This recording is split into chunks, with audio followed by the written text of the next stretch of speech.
Mesdames, Mesdemoiselles, Messieurs, bonjour. Vous êtes venus très nombreux, effectivement, et franchement, ça nous fait donc chaud au cœur. Et vous êtes venus également pour découvrir, eh bien, une personne. J'ai pris à la connaître tout à l'heure en discutant avec elle, en préparant son intervention, Stéphanie Duhaut, qui va, pendant 1 heure et demie à peu près, vous parler donc de son métier. Elle est formatrice et consultante parentale formée à la psychothérapie intégrative et collaboratrice depuis 2015 d'Isabelle Fliosa, une personne qui est vraiment impliquée là-dedans au travers donc des sujets qui vous intéressent. J'en dirai pas plus, sinon qu'elle s'est préparée, elle a chauffé sa voix. Elle m'a dit, José, il y a vraiment beaucoup de monde. Je dis, ouais, il y a beaucoup de monde. Elle me dit, mais j'ai un peu peur. Mais non, c'est pas. On est dans les Vosges. Dans les Vosges, on est gentil, on aime les gens. Et surtout, lorsqu'on attend quelqu'un qu'on a envie de découvrir, on l'applaudit très fort. Stéphanie Duhaut.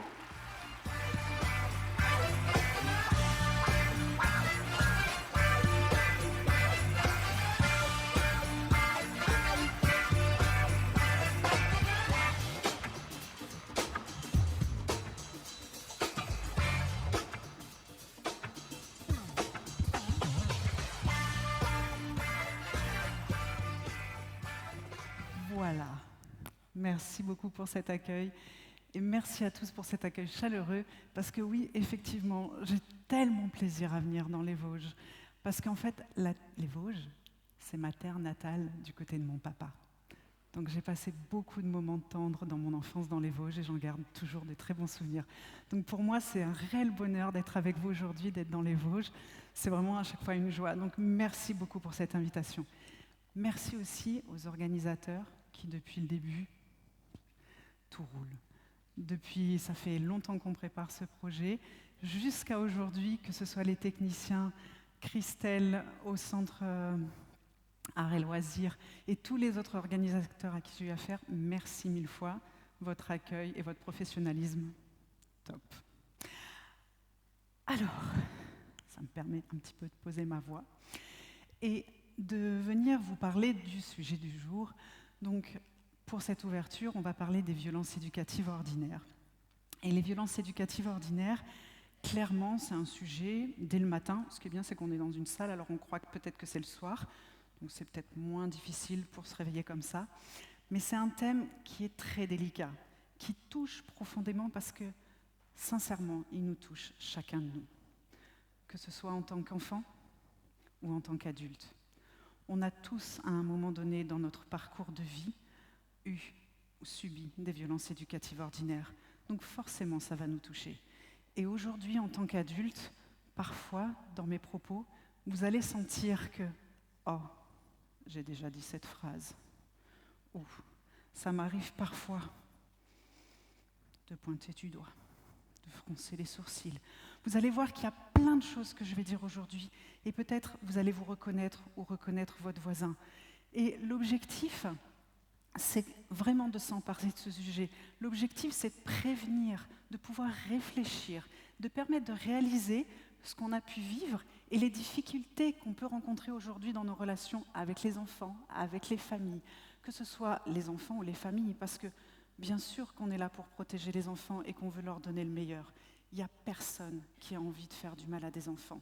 Généralement, quand ça se passe, c'est qu'il y a quelque chose qui nous empêche d'être empathiques. Et en même temps, on se rendra compte que nous-mêmes aussi, parfois, en tant qu'adultes, entre adultes, parfois aussi, on a des difficultés. Donc les violences éducatives ordinaires, ça touche les enfants en premier parce qu'ils dépendent de nous, mais globalement, c'est une ambiance, c'est une culture, et c'est sur ça qu'on va travailler. Et ce sujet combien délicat, l'idée n'est pas de culpabiliser. Je ne suis pas venue ce matin jusque dans les Vosges pour vous culpabiliser, pour vous faire vous sentir mal, pour vous dire « Waouh, si j'avais su, je serais restée chez moi ». L'idée n'est pas là.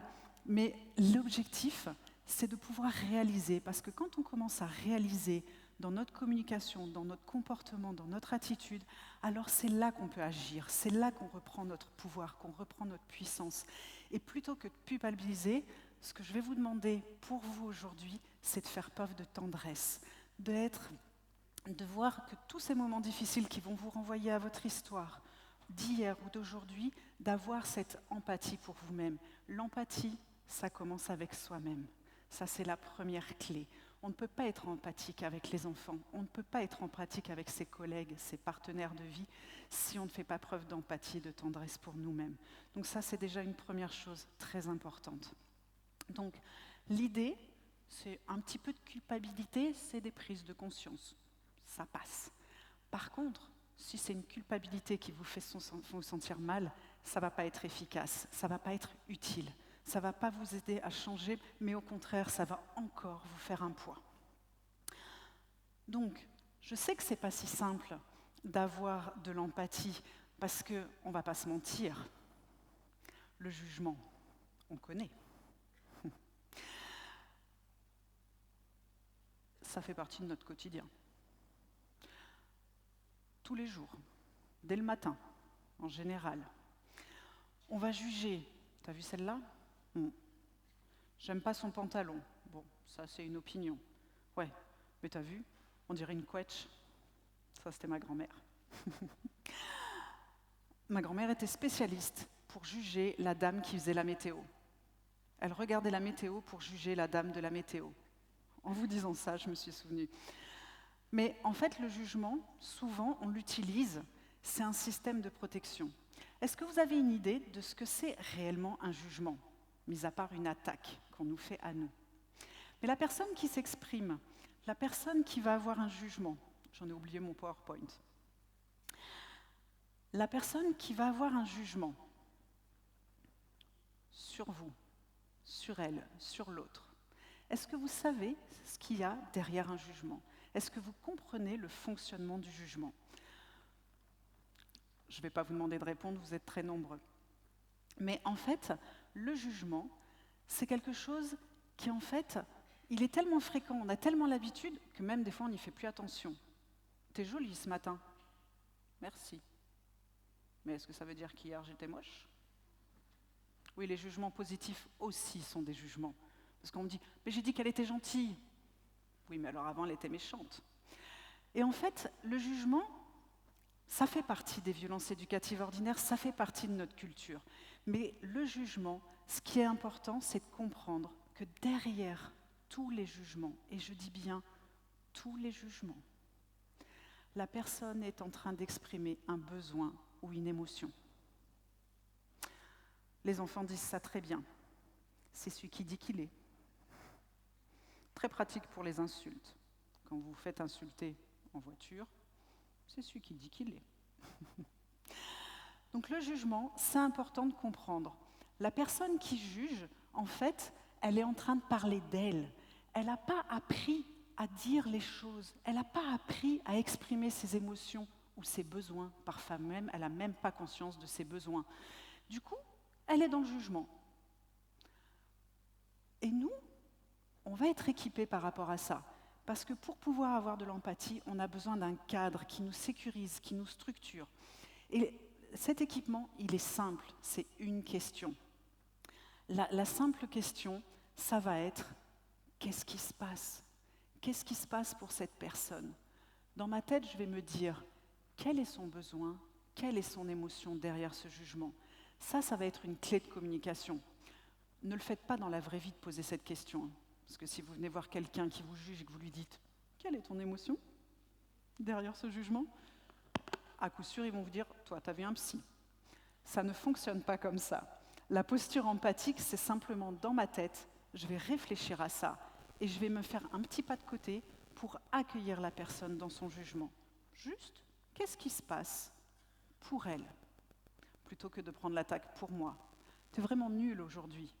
Oups, qu'est-ce qui se passe ? Alors une deuxième clé par rapport à ça, avant de vous parler un peu plus en détail des violences éducatives ordinaires, et pour que vous soyez un petit peu plus équipés avant d'aller dans le vif du sujet, je vais encore vous poser une question pour vous-même, à laquelle vous pourrez répondre dans votre tête et réfléchir. Quelle est la personne que vous jugez le plus souvent ? Vos partenaires de vie, vos enfants, vos parents, vos amis, vos collègues, les gens dans la rue.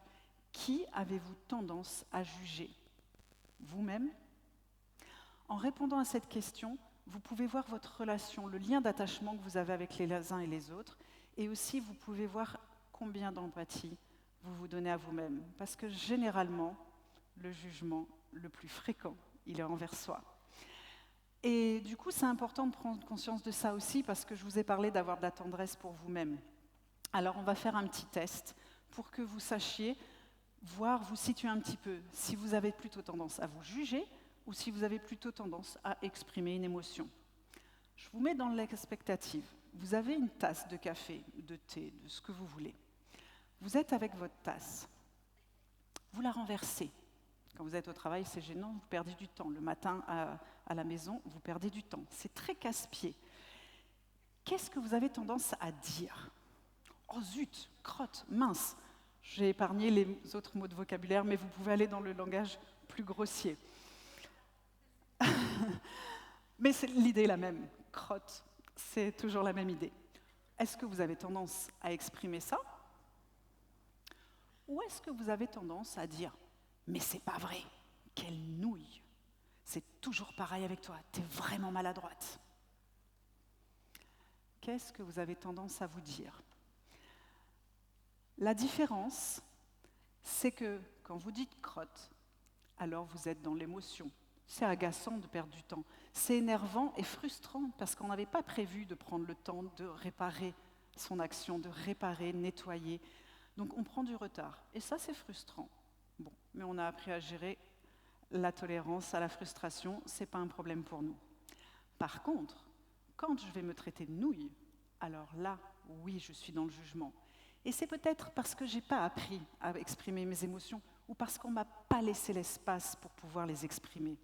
Donc, résultat des courses, j'ai pris cet automatisme, cette habitude, et j'avance dans ma vie d'adulte en me disant « espèce de nouille, espèce de quetch, quiche ». Dans les Vosges, ça marche bien aussi, les quiches. Donc voilà. Donc tout ça, c'est juste pour vous dire, pour vous équiper. Si vous entendez un jugement pendant cette conférence, et vous allez en entendre, c'est celui qui dit qu'il est, et ensuite faire preuve de tendresse vis-à-vis de vous, juste sentir et accueillir ce qui se passe pour vous.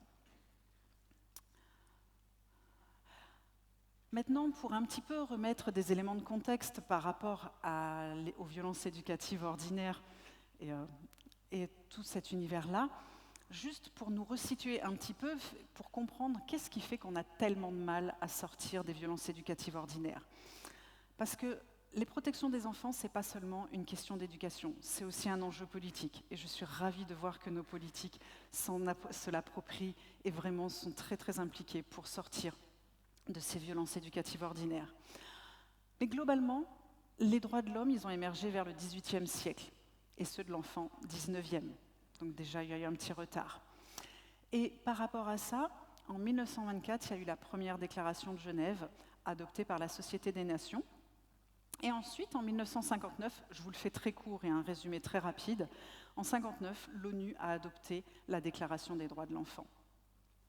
Et selon l'UNICEF, c'est la première fois qu'il y a un texte international qui reconnaît explicitement les moins de 18 ans comme des êtres à part entière.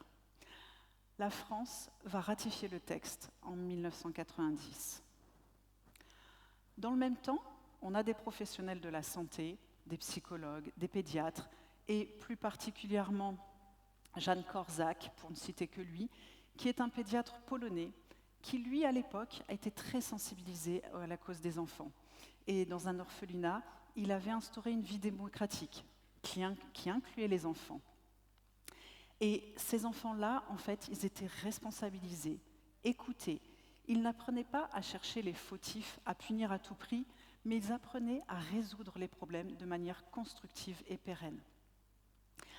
Et par rapport à ça, c'est clair que du coup, il y avait aussi, on enseignait aux professionnels d'avoir une exemplarité inconditionnelle. Ils devaient respecter les règles comme tout le monde. Il y avait un cadre commun, mais ce cadre était valable pour tous, les petits et les grands. Et à partir de là, c'est clair que ça impose une posture, ce qu'on appelle aujourd'hui la posture empathique, c'est-à-dire une posture d'écoute, de disponibilité, sans jamais minimiser la parole, ou la réaction de l'enfant. Et nous, en France, par rapport à ça, eh bien, on était donc signataire de la Convention en 90, mais il a fallu un petit peu plus de temps pour pouvoir l'appliquer de manière plus optimale. Et encore aujourd'hui, parfois, on peut avoir quelques résistances. Dans les années 80, il y a même eu un jugement du tribunal de Bordeaux qui permettait de sanctionner les enfants quand elles présentaient, en fait, on pouvait faire preuve de violence à l'égard des enfants à condition que c'est un but pédagogique et que ça ne présentait pas un caractère humiliant ou que ça ne causait pas de dommages à l'enfant. Donc la France n'était pas tout à fait respectueuse des droits de l'enfant tels que la Convention le désignait. Et en 2015, le Conseil de l'Europe a condamné la France pour avoir légiféré explicitement. Et du coup, il demandait à la France d'abolir toute forme de violence à l'encontre des enfants. Donc entre 2015 et 2019, il y a eu pas mal de débats. Donc les médecins, les professionnels, les associations, les fondations, il y a eu beaucoup de réunions, de discussions, de campagnes de sensibilisation pour finalement arriver à cette loi de 2019. 40 ans après la Suède, la France, elle devient le 56e État à bannir les châtiments corporels. Aucune violence physique ou psychologique. Cette loi, elle interdit également les violences éducatives ordinaires, les coups, les gifles, les humiliations, les insultes, les brimades, les moqueries, les négligences. C'est important de les citer parce qu'elles sont tellement banalisées qu'on ne se rend même pas compte que se moquer de quelqu'un, c'est une violence éducative ordinaire. C'est le rabaisser, voire l'humilier. Donc c'est important de nommer que nos gestes, nos paroles, nos attitudes, parfois de l'omission aussi, de la négligence, sont des formes de violence qui engendrent de la douleur physique ou psychologique aux enfants. Elles sont dites ordinaires. Pourquoi ordinaires ? Elles sont ordinaires parce qu'elles sont fréquentes. Elles se répètent dans le temps, régulièrement, voire tous les jours. Parfois, il y a des enfants qui, tous les jours, peuvent entendre « T'es vraiment un bon à rien. Mais qu'est-ce que j'ai fait avec toi ? Qu'est-ce que je vais faire de toi ? Si j'avais su. Faites des gosses, qu'on m'avait dit. »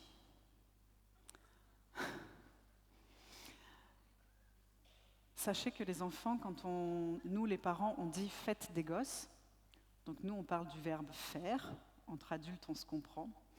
Et les enfants, quand ils entendent leurs parents quand ils entendent « fête des gosses », il a été observé que sur Google, ils cherchaient la fête comme la fiesta, pour comprendre de quoi parlaient les parents. Ça vous donne une petite idée du décalage entre le parent et l'enfant. Donc elle peut être quotidienne, fréquente. Nous, les parents, on est très sollicités, on a des emplois du temps de ministres, nos enfants aussi d'ailleurs. Et socialement, c'est toléré. Tu vas être gentil maintenant. Et fais attention, parce que si t'es pas sage, c'est la maîtresse qui va te corriger. J'ai souvent des professionnels en souffrance en crèche, parce que les parents utilisent les professionnels pour menacer leurs enfants. C'est un classique. Donc socialement, on est toléré, c'est toléré, voire même justifié. Et souvent, les arguments des personnes qui revendiquent les violences éducatives ordinaires les justifient comme nécessaires à l'apprentissage ou à la discipline. Et souvent, aussi, elles sont ordinaires parce qu'inconscientes. Parfois, on ne se rend même pas compte. Mais c'est pas bien méchant, je dis ça gentiment. Oui, mais regarde ce petit lutin. Oh, il est tout petit comme un lutin. Et c'est un enfant de 16 ans qui a envie d'être un grand, qui a envie d'avoir une valorisation de son image. Et moi, je vais simplement lui dire quelque chose. Oh, mon petit bouchon. Et il ne va pas se sentir tout à fait à l'aise. Et c'est inconscient aussi parce que c'est transmis de génération en génération. Encore aujourd'hui, quand je fais une bêtise, parfois ça m'arrive de me traiter de quetch. Donc c'est quelque chose qui est très ancré en nous. Et du coup, je parle et le PowerPoint, il faut qu'il avance avec cette main-là. Les violences éducatives ordinaires, elles ont aussi un problème de... Voilà. Elles vont avoir un impact sur nous, sur notre intégrité, que ce soit l'intégrité physique, émotionnelle, psychologique. En fait, on va voir que à chaque fois qu'on va être victime de violences éducatives ordinaires, en fait, toutes utilisées à des fins éducatives ou punitives, comme les fessées, les gifles, tirage d'oreilles, les tapes sur la main, secouer. On parle beaucoup des bébés secoués. L'idée n'est pas de condamner les parents. Les parents ne secouent pas leur bébé par plaisir. En général, un parent qui secoue son bébé, c'est un parent épuisé, isolé, qui a un stress majeur et qui n'arrive plus à s'en sortir, et que les pleurs de son bébé ne sont plus un système d'attachement qui lui permet de développer son empathie, mais ça devient du coup un système de stress qui se déclenche. Et nombre de parents en arrivent à ces gestes malheureux de secouer leur bébé avec des dommages corporels et physiologiques, parfois irrécupérables. Donc secouer, isoler, contenir de force, priver de repas, j'en parlerai plus tard, forcer à manger. Donc il y a aussi les violences psychologiques verbales, le ton, la parole. Ça suffit maintenant. Alors je n'essaie pas de vous regarder en le disant. Vous ne sentez pas viser le premier rang. Ça suffit. Je t'ai dit de ranger tes affaires immédiatement. Vous avez vu mes sourcils se froncer, le ton de ma voix, mon doigt. Toute cette posture n'invite pas à l'empathie. On va y revenir. Les cris, les menaces, les moqueries, les sarcasmes. C'est régulier que j'entends des parents se moquer de leurs enfants. Les enfants n'ont pas la capacité cérébrale de comprendre l'humour second, troisième ou 10e degré des adultes. Leur cerveau ne leur permet pas. Les enfants reçoivent au 1er degré. Ils n'ont pas cette capacité-là. C'est important de le souligner. C'est très fréquent. Les comparaisons blessantes. Regarde ton frère. Avec lui, il n'y a pas de problème. C'est toujours avec toi qu'il y a des soucis. Vraiment. Regarde ton frère. Le chantage affectif. Si tu continues, je ne t'aimerai plus. Si tu fais ça, maman, elle n'est pas très contente. On a des silences punitifs aussi. On a des silences comme ça, de l'indifférence. L'enfant nous réclame les bras, il tend les bras, il a besoin de nous. Et je passe. Non.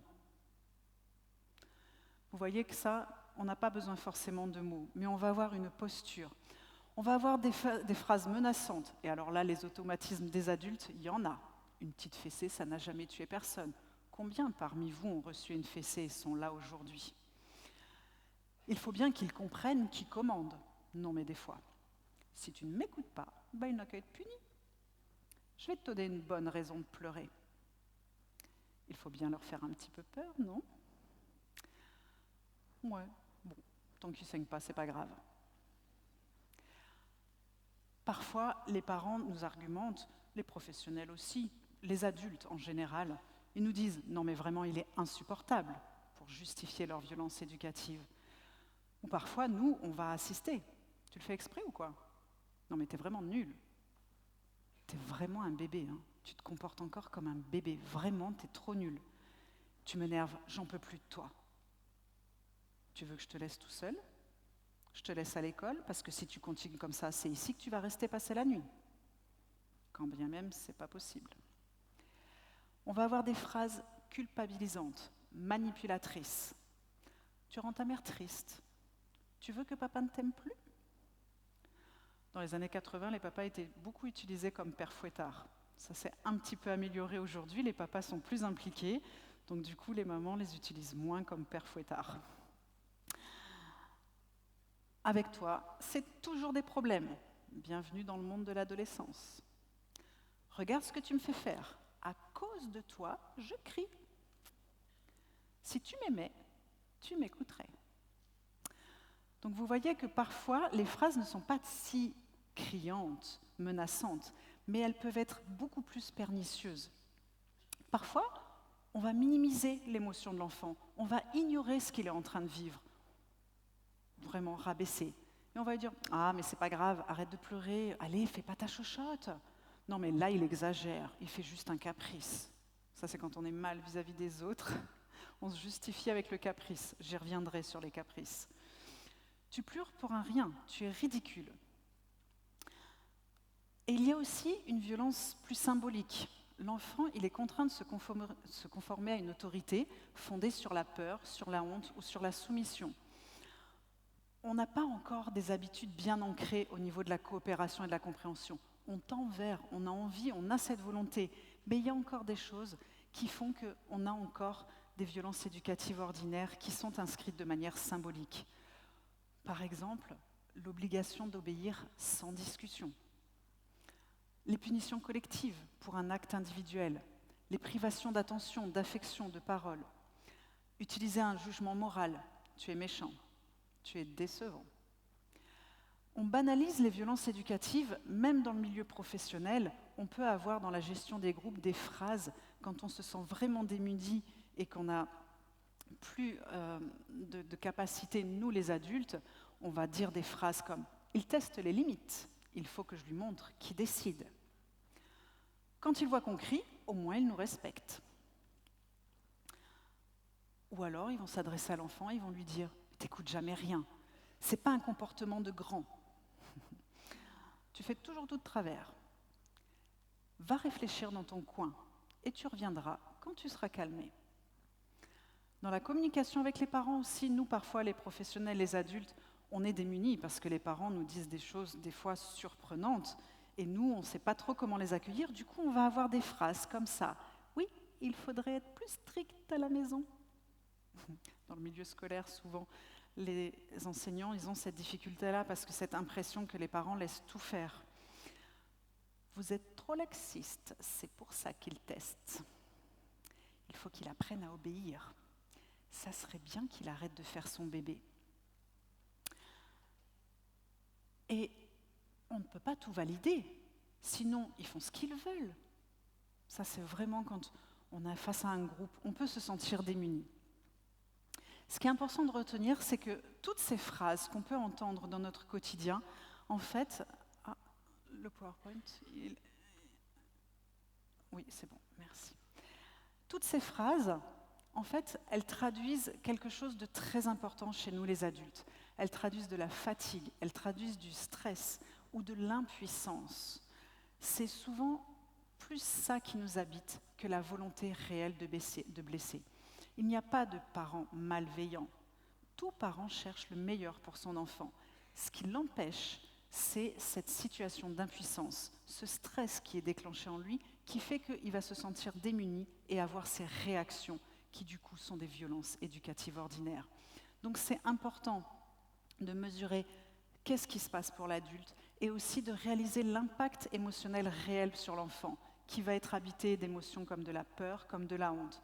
Donc l'idée, c'est plutôt de prendre conscience de nos automatismes liés à notre héritage, d'oser les nommer sans culpabilité, oser les regarder, c'est comme ça qu'on va pouvoir les traiter, et trouver des formules alternatives. Comment parler autrement ? Comment être soutenant et structurant ? Et ça commence par nous-mêmes.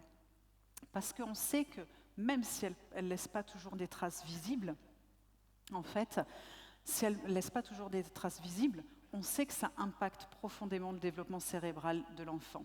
On sait qu'elles altèrent le lien d'attachement, qu'elles entravent la régulation émotionnelle. En résumé, les violences éducatives ordinaires ne relèvent pas de la maltraitance, comme la maltraitance extrême qui sont traitées par les services des protections de l'enfance. Il y a une différence entre la maltraitance et les violences éducatives ordinaires. C'est juste un continuum de violence. À partir du moment où je me suis en système de stress, un adulte qui est sous stress, en fait, il va vers le continuum de la violence. Et ça commence par des violences éducatives ordinaires, et ensuite, ça peut aller jusque dans la maltraitance. Il y a une image qui est très forte d'Olivier Morel, où il parle de l'iceberg. Et il dit la maltraitance, c'est juste la face émergée de l'iceberg. Mais les violences éducatives ordinaires, c'est le reste de l'iceberg, celui qui est sous l'eau, celui qu'on ne voit pas. C'est pour ça que c'est difficile de comprendre et c'est difficile de le sentir. Donc c'est vraiment ça la différence avec la maltraitance, c'est de voir qu'en fait c'est beaucoup moins visible.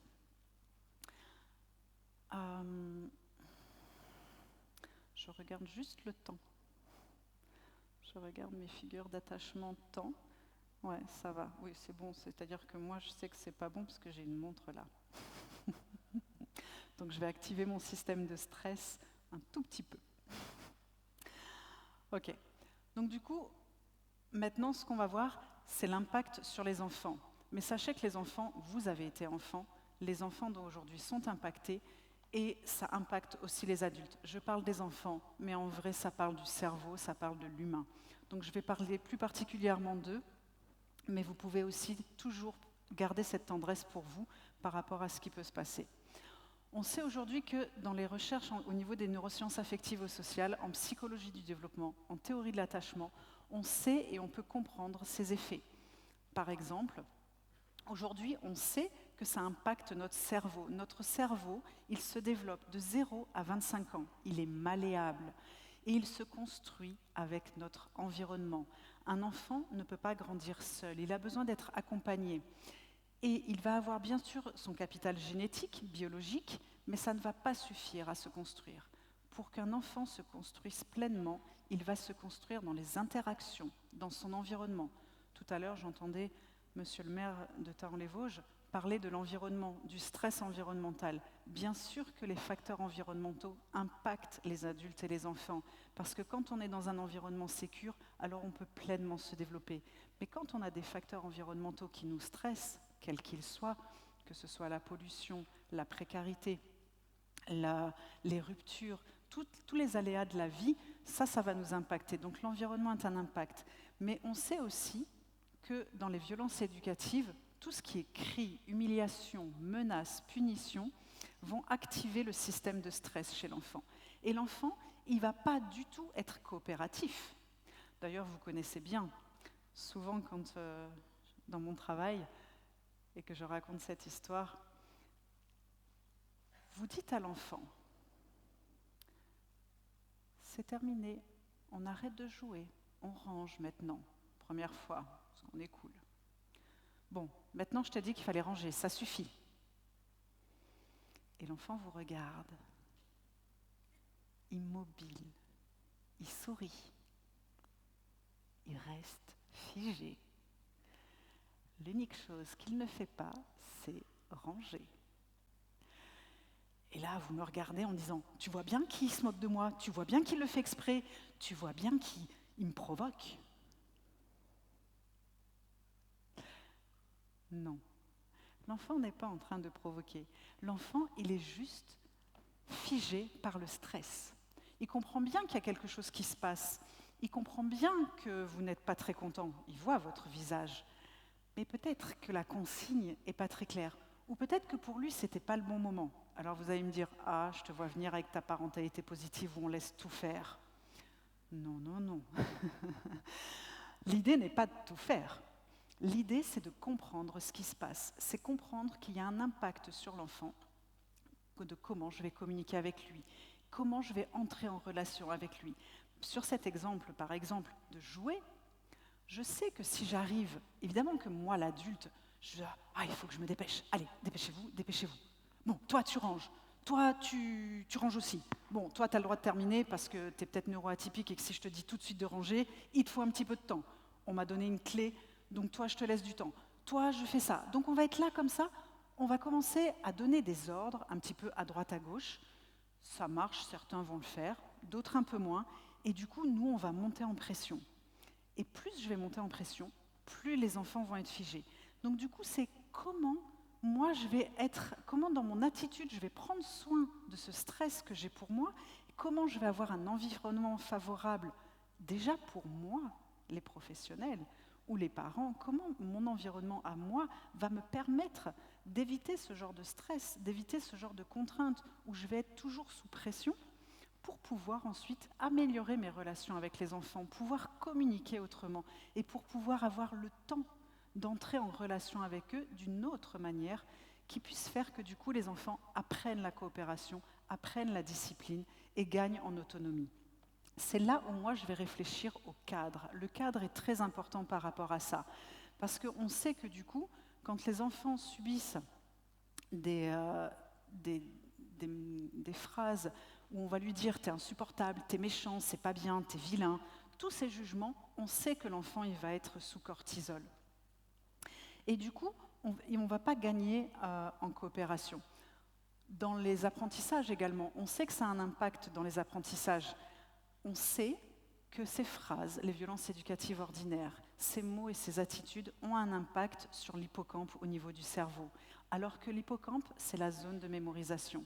À chaque fois que je vais dire à un enfant « tu n'arriveras à rien », on ne sait pas ce qu'il va devenir celui-là. Ce serait peut-être bien qu'il aille en CAP, avec tout le jugement que ça a pour les CAP, plutôt que de valoriser les métiers qui vont être les métiers de demain, si on en écoute les grands managers. L'enfant, il va être en hypervigilance, il va avoir des difficultés de se concentrer, il va avoir des difficultés à mémoriser. Il va aussi avoir des réactions, en termes d'impact, l'enfant, il va avoir des réactions impulsives, de la colère, de la fuite, de l'opposition, ou au contraire de l'inhibition. Toujours très souriant.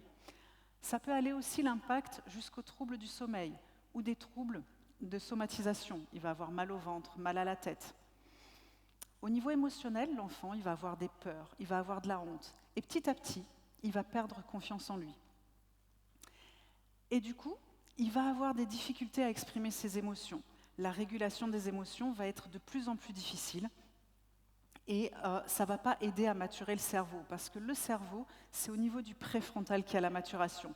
Or, si l'enfant est systématiquement en système de vigilance, alors du coup, c'est toutes les zones de l'amygdale qui vont être hyperactives. Et là, on va avoir cette différence entre les enfants qui sont dans un cadre relativement sécure et les enfants insécures où ils ne peuvent pas agir. Et là, ça va vraiment impacter la construction du cerveau de l'enfant.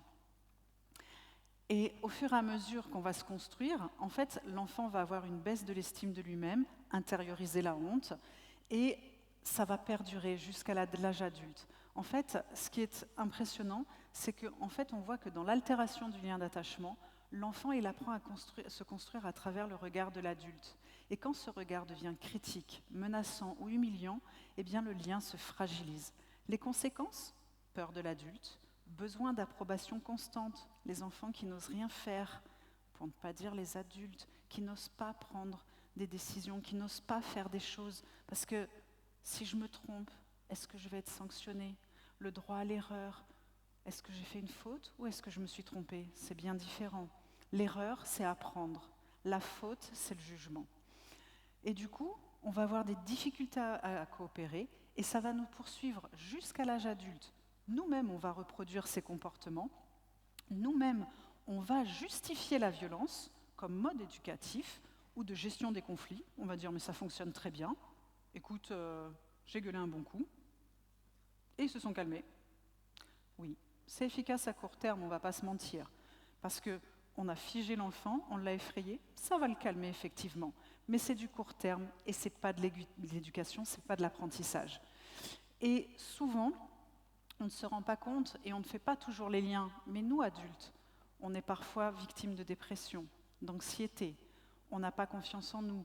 On n'y arrive pas forcément dans notre travail. On a des difficultés relationnelles avec nos collègues, nos partenaires de vie.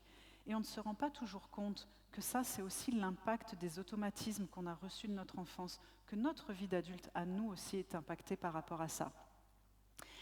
Et les adultes, on a un processus par rapport à ça qui est très bien connu du monde de la psychologie. Les parents, souvent, laissent bouche bée les professionnels avec ça.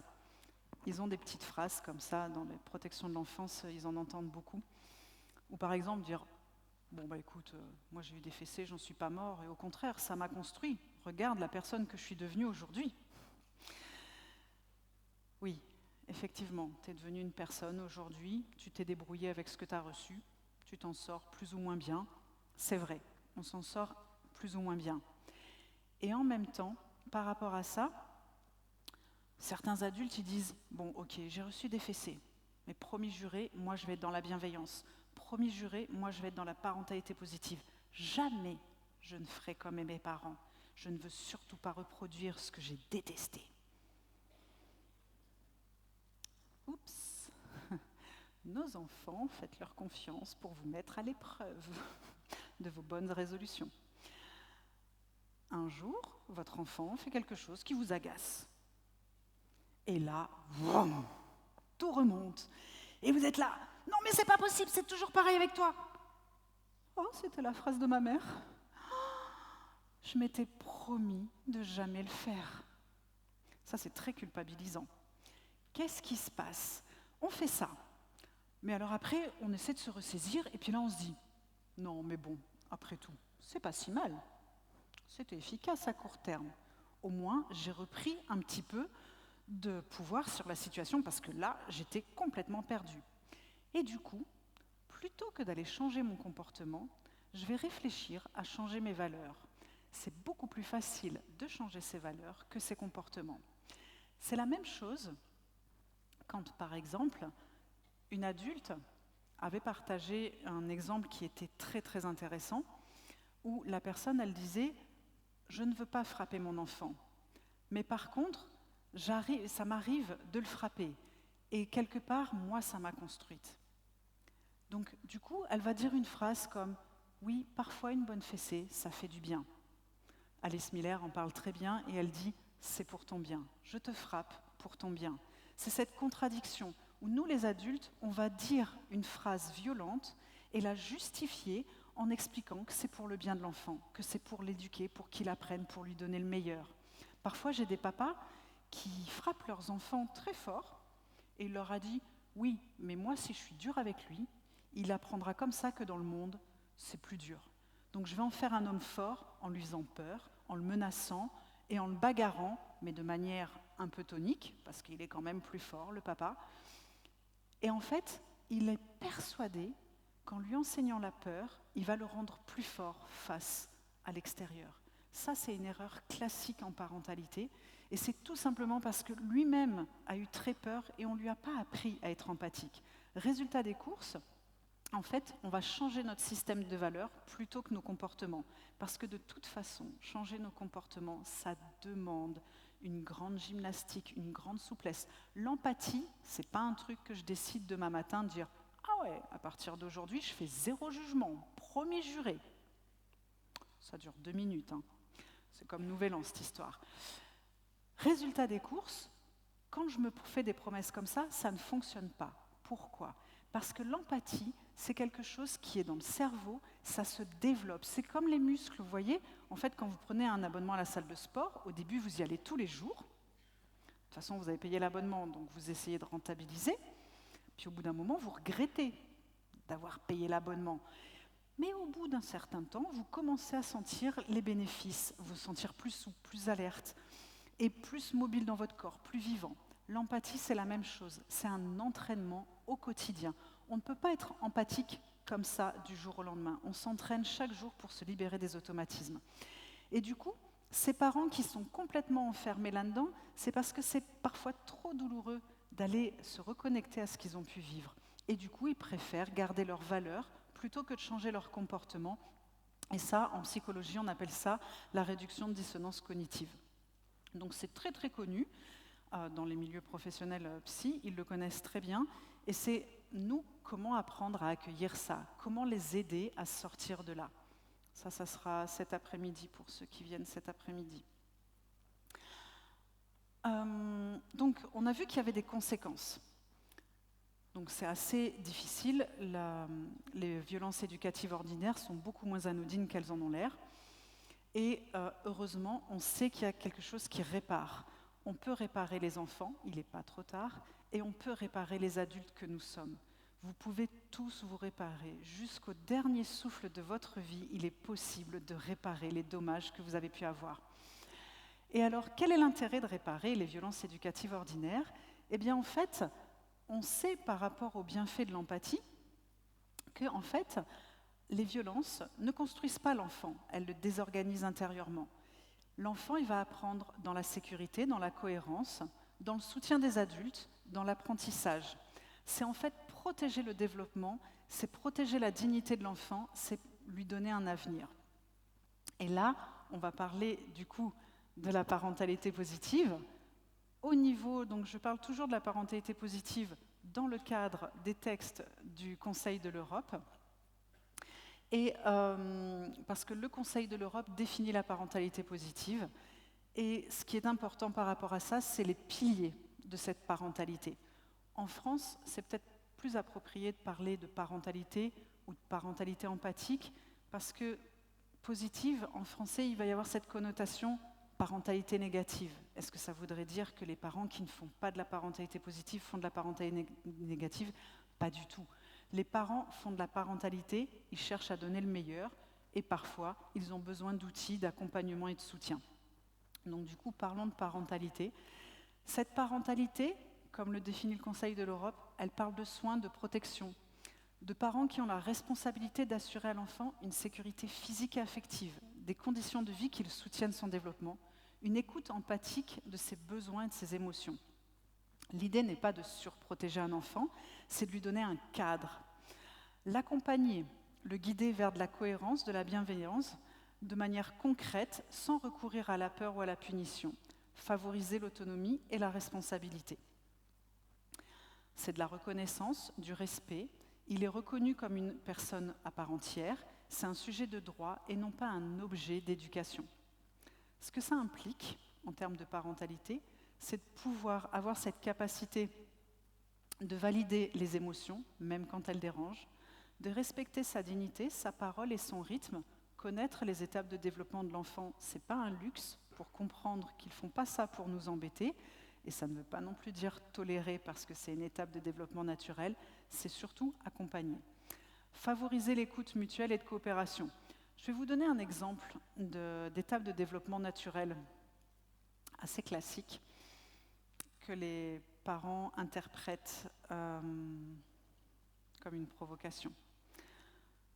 À l'adolescence, entre 13 et jusqu'à 24 ans, le cerveau est en travaux.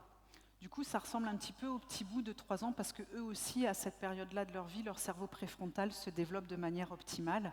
Donc, ils sont très, très dynamiques pour apprendre, ce qui fait qu'ils n'aiment pas beaucoup les contraintes. À l'adolescence, le cerveau, il se met en travaux de l'arrière à l'avant.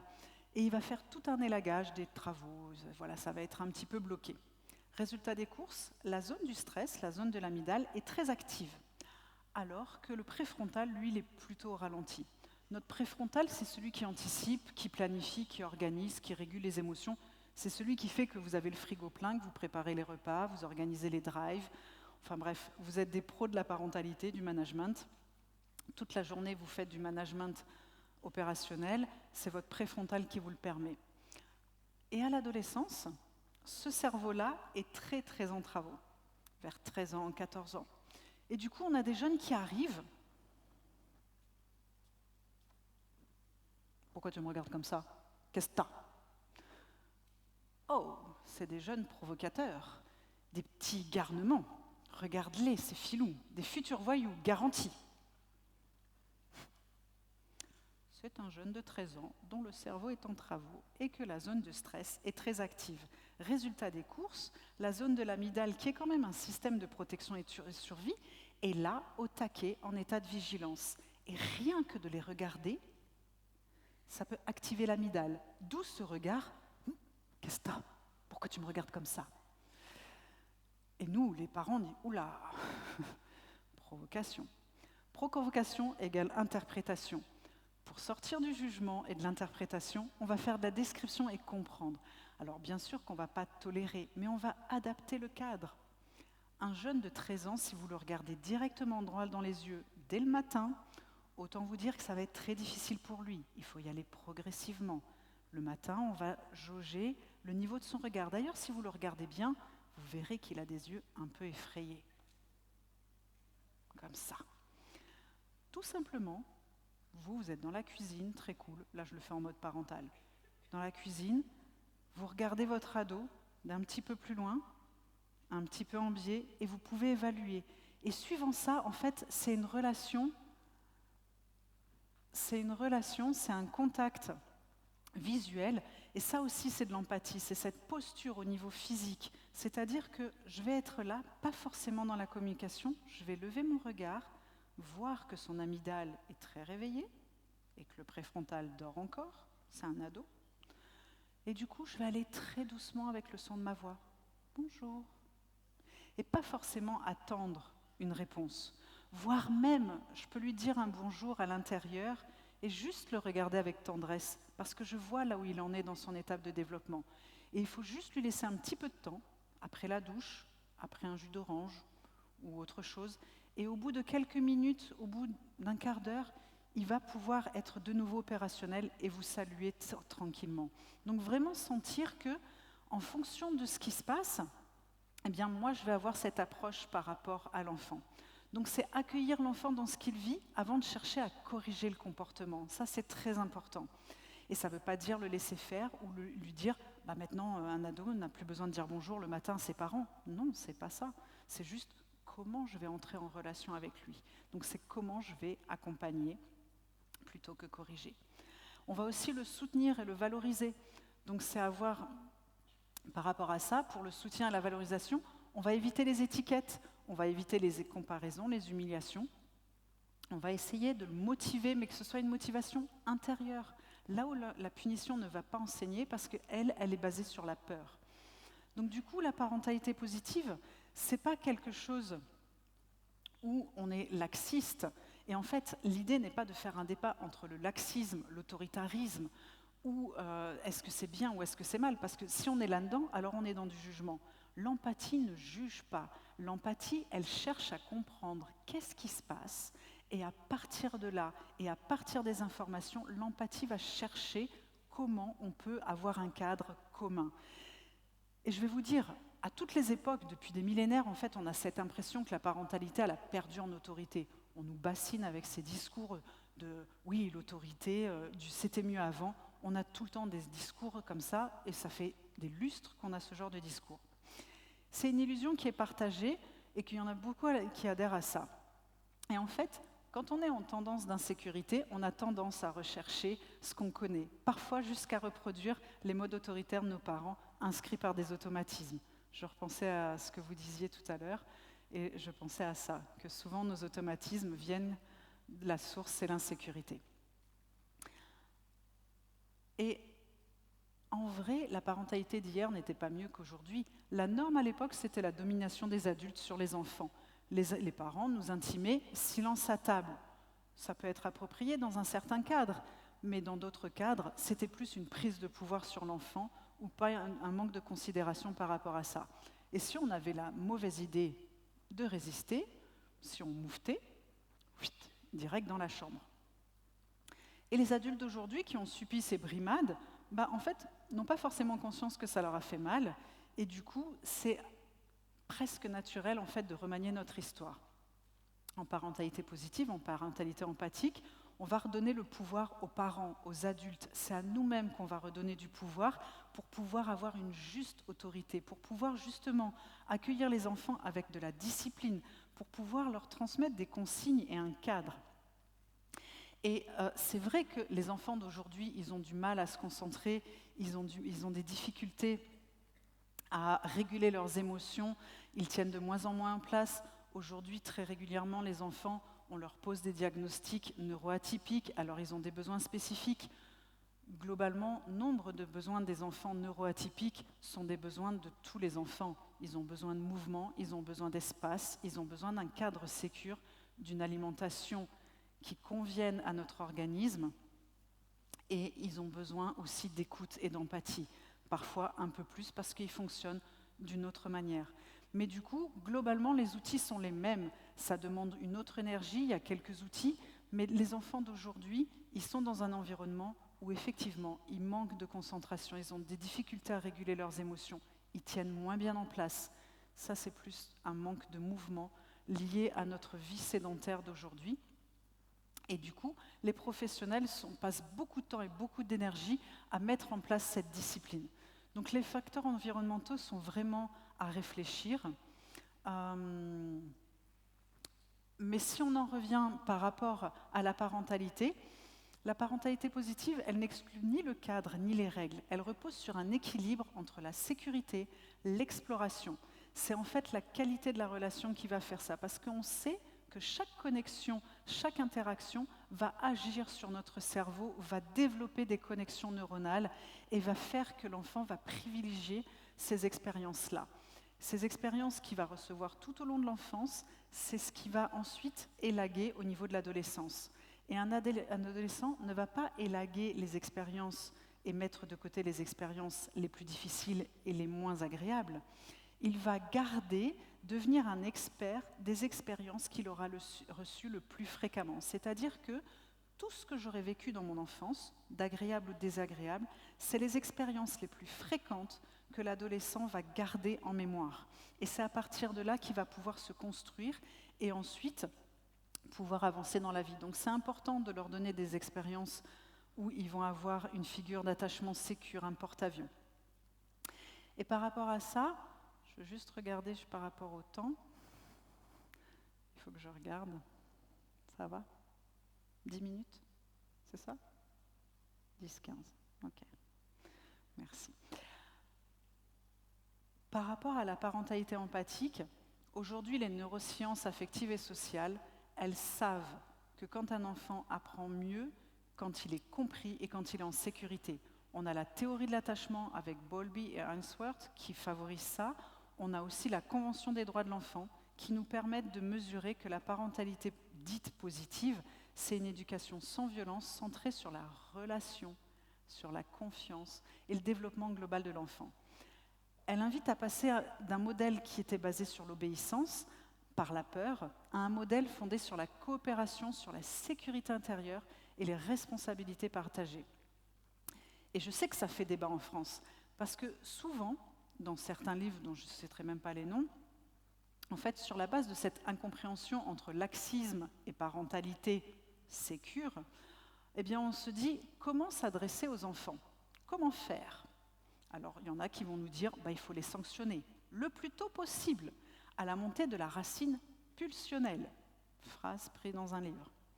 Alors qu'isoler le bébé ou un tout petit sans qu'il comprenne, alors on parle d'agression neurologique. L'enfant n'a pas la maturité cérébrale pour pouvoir être isolé. Certains livres prônent l'isolement dès les tout petits, dès 9 mois. C'est dramatique parce que ça cautionne les violences éducatives ordinaires. Et vraiment, un enfant qui est isolé n'est pas dans l'empathie. Il ne reçoit pas cette empathie dont il a besoin. Un enfant qui est isolé, en fait, il va s'enfermer dans un schéma et ce schéma, en fait, va lui faire se développer des choses qui vont lui faire se sentir mal. Et du coup, il ne va pas être dans la coopération. Au contraire, ensuite, il va avoir des tensions et ces tensions, il va falloir qu'il les sorte. Et peut-être que du coup, après, il va ressortir et lui-même, il va frapper les copains, être beaucoup moins coopératif, être plus agressif. Souvent, on peut voir des enfants comme ça qui ne savent pas réguler leurs émotions, qui n'ont pas été écoutés dans leurs ressentis, qui ensuite déversent dans les cours de récréation, à la crèche ou autre. Ils essaient d'exprimer comme ils peuvent ce qui se passe pour eux. Donc du coup, le cadre, quand l'enfant il est isolé et qu'il ne reçoit pas un cadre où il a besoin d'être écouté, eh bien l'enfant va avoir ces problèmes de comportement. Ça ne veut pas dire qu'un enfant peut tout se permettre. Il n'est pas question qu'un enfant se permette tout, parce que c'est très important de pouvoir s'exprimer, mais c'est aussi important que l'enfant apprenne à avoir une vie sociale. À 3 ans, âge comportemental naturel d'un enfant de 3 ans, mordre, griffer, taper, tirer les cheveux. C'est un classique. Toutes les crèches du monde connaissent ça. Tous les parents du monde qui ont un premier enfant et pas l'information crient au scandale, parfois vont même voir la gendarmerie. Au 3e enfant, ils se détendent. Et puis surtout, quand c'est le leur qui devient mordeur, parce qu'en général, ils sont mordus à 2 ans et c'est à 3 ans qu'ils rendent la morsure, là, ils disent « Ah oui, c'est vrai, je me souviens, lui aussi se faisait mordre. » Donc ça va, c'est pas un cannibale. Mais bon, il a l'info un petit peu en décalé et trop tard. Résultat des courses, l'enfant, bien sûr qu'il ne peut pas tout se permettre. Et quand un enfant en crèche mord un autre enfant, il n'est pas question de le regarder de manière laxiste et de se dire « Oh, c'est une étape de développement naturel, on va attendre que ça passe. » Non, pas vraiment, ça ne fonctionne pas. Déjà, ça va être gênant parce qu'ils mordent quand même très fort. Parfois, il y a des marques très gênantes. Un enfant qui mord, c'est un enfant pour qui il se passe quelque chose. Il a une réaction de stress. Croyez-moi, les pros n'ont pas le temps de voir. Des fois, et pourtant, ils cherchent. Vraiment, ils cherchent les causes. Ils me disent, on essaie de comprendre qu'est-ce qui s'est passé, mais ils ne peuvent pas tout deviner. Parfois, ça peut être simplement que l'enfant, ça fait déjà 5 heures, 7 heures, 8 heures qu'il est dans la crèche. Il a un petit peu de tension en lui, il est sous stress, il est un peu épuisé.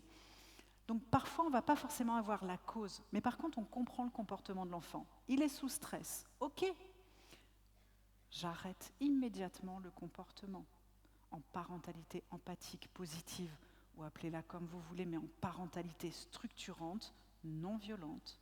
Un comportement d'un enfant qui est sous stress, immédiatement, je l'arrête. Et ensuite, je l'accompagne.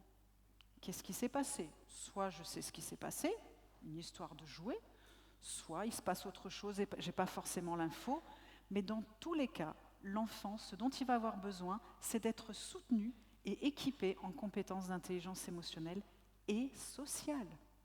C'est-à-dire que je vais lui apprendre à réguler son stress et je vais lui apprendre que pour réguler son stress, on le fait autrement qu'en mordant les petits copains, compétences sociales. Et du coup, je vais lui apprendre et il va intégrer qu'il ne peut pas tout se permettre. Et c'est super important d'avoir un cadre structurant, mais dans ce cadre structurant, l'enfant il a besoin d'informations, d'apprendre et d'outils. Donc on parle d'outils, de compétences émotionnelles et relationnelles. Ça, c'est vraiment important. Alors qu'un parent qui lève le doigt et qui fronce les sourcils, qui interrompt le repas pour isoler l'enfant dans la chambre, et qui ensuite, dans ces mêmes genres de livres, on vous explique qu'il faut tenir bon. Si l'enfant il revient et qu'il vous tend les bras, il ne faut pas le réconforter parce que c'est comme ça qu'il va comprendre et ensuite il ne recommencera pas. Là, on est dans de l'agression. Cette posture va impacter le cerveau et déclencher la zone du rejet. La zone du rejet dans le cerveau, elle est très très proche de la zone de l'amygdale. Qu'est-ce qui se passe quand je suis rejetée par une personne? On sait que c'est désagréable, mais concrètement, dans notre cerveau, ça déclenche la zone de la douleur. Là, tout de suite, si vous vous pincez, vous allez sentir cette sensation de douleur qui va venir se connecter à votre cerveau. Eh bien, cette sensation de douleur que vous sentez quand vous pincez, c'est la même zone du cerveau qui se déclenche quand on est rejeté.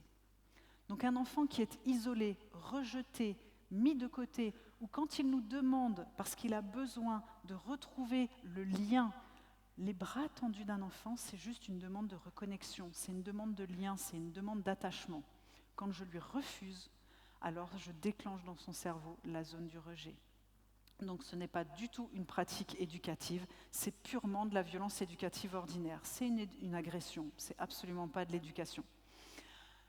Ça ne veut pas dire qu'on ne peut pas s'isoler, qu'en tant que parent et en tant qu'adulte, on doit être là, il faut que je gère, il faut que je gère, il faut que je gère. Ça nous arrive d'être en stress.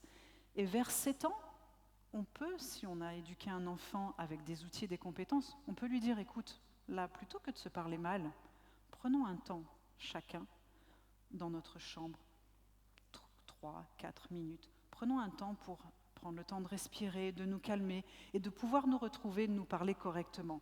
Là, c'est possible, à condition que je donne un cadre que déjà moi-même j'applique, parce que c'est différent d'avoir un cadre commun où tous les deux, on va réguler notre stress, où chacun, on va prendre le temps de prendre soin de soi pour ensuite se retrouver. Donc je vais faire une rupture d'attachement pour ensuite me reconnecter.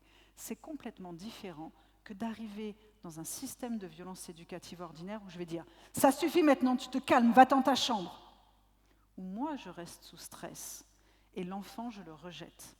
C'est pas du tout la même chose, c'est pas du tout les mêmes outils. Donc c'est important de voir combien les règles, elles sont rigoureuses et que la question, c'est plutôt comment les mettre en application. Un autre exemple, un enfant de 14 mois, pour toujours parler du laxisme et de l'autoritarisme. 14 mois, spécialité à 14 mois, jeter la nourriture. Jeu passionnant pour un enfant. Physique, métaphysique, tout ce que vous voulez. L'enfant, il est ravi. L'adulte, un peu énervé, il interprète. C'est une provocation. Alors, pas tout à fait. C'est plutôt une expérience, un jeu. Déjà, c'est intéressant de voir un objet qui tombe. Et ensuite, c'est intéressant de voir la réaction de l'adulte quand l'objet tombe. Parce que les 2 premières fois, le parent rigole. 3e, un peu moins. 4e, il commence à être tendu. Donc ça donne toute une dynamique, tout un panel émotionnel très intéressant. L'enfant, il apprend par le jeu. Et plutôt que de l'isoler dans sa chambre, l'idée n'est pas de le laisser jouer et de vous repeindre les murs de la cuisine avec de la purée de betterave. C'est pas du tout ça. Mais quand un enfant jette de la nourriture, il est en train d'interagir, il est en train de jouer. Et nous, on a le droit aussi, nous adultes, de ne pas vouloir poursuivre le jeu, d'arrêter ce jeu et d'en proposer un autre, tout simplement, et de manière gentille et ferme. Mais fermeté ne veut pas dire méchanceté. Fermeté veut simplement dire stop. Là, moi, j'arrive pas aujourd'hui avec ce jeu, j'ai pas la patience, j'ai pas l'énergie pour nettoyer les murs de la peinture de betterave. Donc là, ce soir, on va faire autre chose. Ce soir, on va interagir d'une autre manière. Ou alors, on va lui proposer un cadre dans lequel il va pouvoir jouer et qui soit acceptable pour moi. Parce que parfois, moi, je vois des parents qui jouent à des jeux et les parents, ils sont là, ils prennent sur eux, ils prennent leur énergie et ils me disent « bah oui, mais je le laisse faire parce que c'est une étape de développement naturel ». Oui, alors on n'est pas obligé de repeindre sa cuisine de betterave. On peut jouer autrement, à jeter. Il y a d'autres endroits pour le faire. On peut proposer un cadre. Si l'enfant il est sécurisé, si l'enfant il est bien accompagné, alors du coup, il va complètement accepter de sortir du jeu et d'aller vers une autre dynamique. Et du coup, il va sculpter son cerveau avec ses expériences de relations et d'interaction. C'est ça qu'il va garder en mémoire. Ce n'est pas le temps qu'il aura passé à jeter sa nourriture, c'est l'interaction avec vous qu'il va garder. Et par rapport à l'isolement, donc là je vous l'ai dit, la dernière chose que je voulais voir aussi, c'était par rapport au laxisme. C'est super important d'avoir cette information. Laisser tout faire à un enfant est dramatique. L'enfant, il est en errance, c'est une absence de structure, ça l'insécurise, ça fait partie des violences éducatives ordinaires. Un enfant qui est complètement laissé à lui-même, livré à lui-même, il va être perdu et insécurisé. L'enfant, en empathie, il a besoin d'un cadre structuré. Vraiment, c'est important. Et du coup, parfois, dans ce cadre, on nous parle des punitions. Autre grand débat, punir ou pas punir. C'est difficile. La punition, il faut savoir que ça aggrave le style d'attachement. Et par exemple, il y a 5% d'enfants qui ont des styles d'attachement désorganisés. En général, c'est des enfants qui sont placés parce que leur contexte fait qu'ils ont un attachement désorganisé par rapport à leur contexte.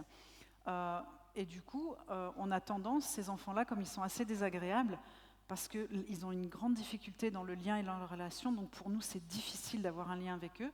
Donc, résultat des courses, on va avoir plus facilement tendance à aller dans la punition. Mais en vrai, la punition, c'est une éducation très ancienne. Elle est efficace. À court terme, on ne va pas se mentir. C'est très efficace aussi. Ça soulage l'adulte qui, du coup, en fait, la punition nous sert à nous, les adultes, à retrouver du pouvoir sur la situation. Quand on est complètement démuni, dépassé, eh bien, c'est quelque chose qu'on a tendance à faire. Le problème, c'est qu'elle ne s'attaque pas aux symptômes. Elle s'attaque aux causes du problème. Et du coup, en fait, elle évite de faire face aux conséquences et logiques de ses actes.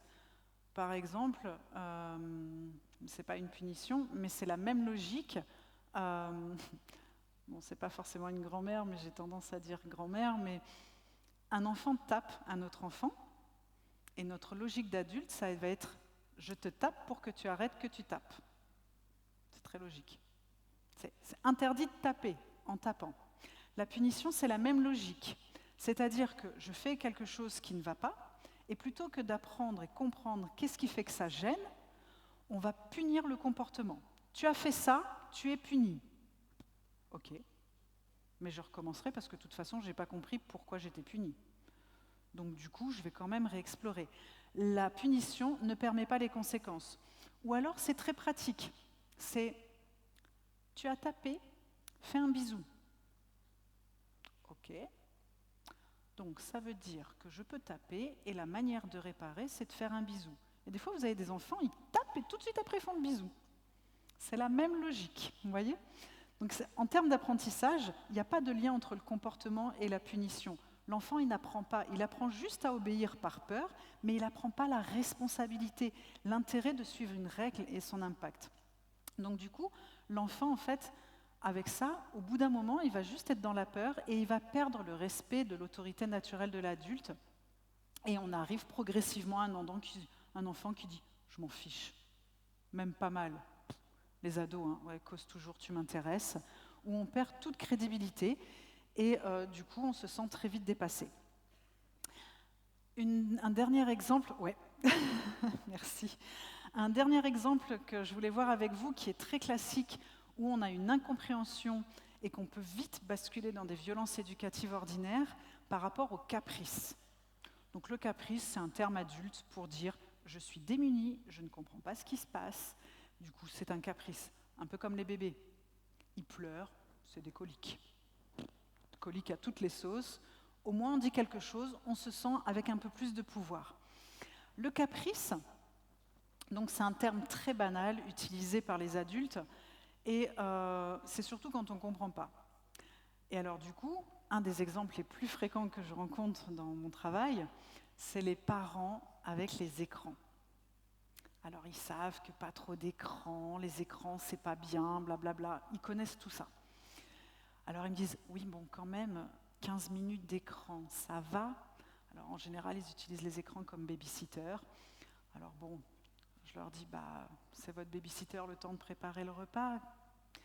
Donc voilà, mais ils me disent, oui, sauf que je mets un cadre, comme dit la parentalité, je lui annonce 3 tchoupis et terminé. Donc il a l'information, il a le cadre, je suis empathique, je dis tout. Et pourtant, à la fin, il fait une crise monumentale et horrible, et il réclame, et il réclame, et il réclame. Oui. Et alors là, les parents me disent, tu vois qu'il fait des caprices et que ça existe, les caprices? Non. Qu'est-ce qui se passe? En fait, toujours cette question, qu'est-ce qui se passe pour l'enfant? C'est toujours cette même logique et aujourd'hui, les neurosciences nous permettent de comprendre ça. Un cerveau d'un enfant et un cerveau d'adulte, quand il regarde la télévision, et là vous avez un cerveau d'ado, quand un enfant regarde un écran, en fait, il va être hypnotisé. Et son noyau accumbens, il va être tout content. Il va être là, waouh, je suis bien, c'est cool. Vous le connaissez, le noyau accumbens, c'est celui qui, le soir, devant votre écran, vous dit chocolat, chocolat, chocolat, chocolat, chocolat, juste un carré. Et puis tu mangeras la tablette et c'est pas grave, je suis le noyau accumbens, 5 fruits et légumes point gouv, c'est pas mon souci. Pareil pour le café du matin. Le matin, il dit café, café, café, café, café. Vous voyez, vous le connaissez bien. C'est le système de l'addiction. C'est celui qui nous dit je veux, je veux, je veux, je veux, je veux. Et comme je vous l'ai dit, .gouv.fr peut nous sensibiliser autant qu'ils veulent. Lui, il est très fort. Parce que ce qu'il veut, c'est du plaisir immédiat et efficace. Donc un carré de chocolat, ça fait ah. Nos enfants sont pareils. Donc on n'est pas égaux au niveau du noyau accumbens. Il y a des gens qui ont des noyaux accumbens relativement calmes, d'autres qui sont victimes d'addictions très fortes, et puis les autres qui se débrouillent avec leur tablette de chocolat. Et ce noyau accumbens, devant les écrans, il est content. Il est là, waouh, c'est cool. Vous le savez que votre noyau accumbens fonctionne. Parce que pour tous ceux de ma génération qui ont regardé Chasse, pêche et tradition à 2h du mat', voilà. Alors pour les plus jeunes, ils ne savent pas de quoi je parle. Je leur explique. Quand vous restez devant un programme télé en vous disant, écran, pardon, parce que c'est même plus la télé, vous êtes devant votre écran et que vous dites, c'est vraiment nul. Ah là là, mais comme c'est nul. Et vous ne bougez pas. C'est votre noyau accumbens qui est content. Donc vous voyez qu'il ne nous rend pas toujours service. Et chez le tout petit, qui a un cerveau immature et qui n'est pas capable de encore réguler ses émotions par lui-même, à la fin de mes 3 tchoupis, moi j'arrive, l'adulte, et je dis « Ah ah, j'ai posé mon cadre de manière empathique, avec l'information, tout bien fait, comme dans le bouquin. » J'éteins l'écran. Waouh, j'ai l'enfant qui hurle, qui se jette au sol, 3-4 ans. Et là, je dis, voilà, la parentalité positive, la parentalité, l'empathie, tous ces trucs, tous ces gadgets, ça ne fonctionne pas. Qu'est-ce qui se passe? L'enfant, au moment où j'éteins l'écran, il a une chute d'opioïdes. Le noyau accumbens, il perd tout le plaisir. Et ça déclenche la zone du stress. Résultat des courses, eh bien l'enfant, il fait une crise. Alors vous allez me dire, bon bah alors du coup, je fais quoi? Je rallume la télé? Non, non, non, non, non. Comment je vais faire? Eh bien en fait, quand on veut sortir des violences éducatives, parce qu'un parent qui va faire de l'éducation, qui va s'énerver, c'est toujours pareil avec toi, on ne peut jamais rien faire, on ne peut pas te faire confiance, on avait dit 3 dessins animés et tu m'avais dit oui, les enfants aiment faire plaisir. Tu m'avais dit oui pour 3 dessins animés et regarde, résultat des courses, maintenant tu fais un caprice et blabla, et blabla. Nous les adultes, on part vite dans nos automatismes. Résultat des courses, en fait, je vais vous donner une clé, je ne vais pas vous laisser avec cette info de « Ah, tout le monde est en crise ». C'est simplement, la clé par rapport à ça, c'est comment je vais être en relation avec l'enfant. Bien sûr, je vais adapter à l'âge. Donc à 3-4 ans, venir donc, si vous mettez 3 tchoupis pour l'enfant, ça veut dire 2 tchoupis pour votre soupe. Il faut gérer le temps. Le 3e tchoupi, je vais venir près de l'enfant. Je vais être en contact avec lui. Le contact physique, déjà d'avoir un toucher, alors à 3 ans vous pouvez y aller, moi je suis parent d'ado donc je suis plus comme ça, mais jeunes parents, vous pouvez y aller plus franchement. Vous contactez l'enfant avec un contact physique. Déjà, le cerveau va capter cette attention-là. Et ensuite, tout simplement, vous entrez en relation et vous vous intéressez à son monde, à son univers. Tiens, tu regardes Choupi, qu'est-ce qui se passe? Alors bon, moi je vais parler d'émotions, mais vous parlez bien de ce que vous voulez autour de Choupi. Et l'enfant va commencer à entrer en relation avec vous. Et là, vous faites une connexion, un lien d'attachement. Ça va l'aider à sortir et à se reconnecter dans son préfrontal et à un petit peu atténuer. Alors il y en a qui me disent « Ah ok, et ça marche ?» Non. Vous aurez quand même une crise potentielle. Ça n'a rien à voir avec la relation, ça a à voir avec le noyau accumbens. Mais c'est ok. En fait, la clé de l'empathie, c'est d'être à l'écoute de soi et à l'écoute de l'autre. Comprendre ce qu'il vit, simplement l'accompagner dans ce qu'il vit. Donc j'ai déjà créé du lien, j'ai déjà fait un cadre de lien et de connexion. J'éteins l'écran, crise ou pas, ça dépend, c'est pas automatique. Et au moment de la crise, là je le regarde et je lui dis c'est dur. Souvenez-vous de Chasse, Pêche et Tradition et des programmes nuls que vous regardez en continu. C'est dur d'éteindre son écran. Alors, un enfant de 3 ans, on n'a pas à dire c'est dur, c'est difficile. Oui, c'est difficile. C'est vrai qu'au moment d'arrêter l'écran, et ça s'arrête là. Je fais de l'empathie sur ce qu'il vit. Il n'a pas besoin que je lui redonne de l'écran. Il n'a pas besoin que j'interprète et que je le menace, que je le dévalorise ou que je le juge. Il a juste besoin d'être compris dans ce qu'il vit. Et ensuite, je vais lui dire, écoute, viens, maintenant on va faire autre chose. Et la force du lien, la force de l'attachement, la force de la relation, faites confiance à ça, faites confiance à votre connexion et votre qualité de relation avec votre enfant. Parce que les enfants, plus que des écrans ou tout autre artifice, ce qu'ils ont besoin et ce qu'ils veulent, c'est du lien et de la qualité avec vous. Vous êtes plus puissant que les écrans à ce niveau-là, et même le noyau accumbens ne sera pas plus fort que ça du moment que je vais avoir une relation de qualité. Mais ça ne veut pas dire dans le sourire est idéal, ça veut dire dans l'émotion, telle qu'elle est là. Et du coup, moi, je vais être équipée pour accompagner ça. Donc, c'est super important d'avoir cette tendresse-là et d'être équipé soi-même pour pouvoir accueillir justement les difficultés de nos enfants. Parce que pouvoir reconnaître la violence éducative ordinaire, ce n'est pas se condamner, c'est simplement s'éveiller, c'est un chemin de lucidité, c'est un chemin où en fait on va avoir le courage de voir ce qu'on n'a pas pu nommer. C'est avoir une tendresse pour accueillir nos imperfections d'adultes, pouvoir s'autoriser à se dire « Ok, je ne suis pas dans le chemin de la culpabilité, mais plutôt dans un chemin de réparation, de relation. Comment je vais faire, moi, en tant qu'adulte, pour pouvoir améliorer mes relations avec mes enfants et leur offrir ce cadre de sécurité qui va leur permettre de se développer pleinement. Et comment je vais faire, en fait, par rapport à tout ça? Ça demande énormément et beaucoup d'empathie.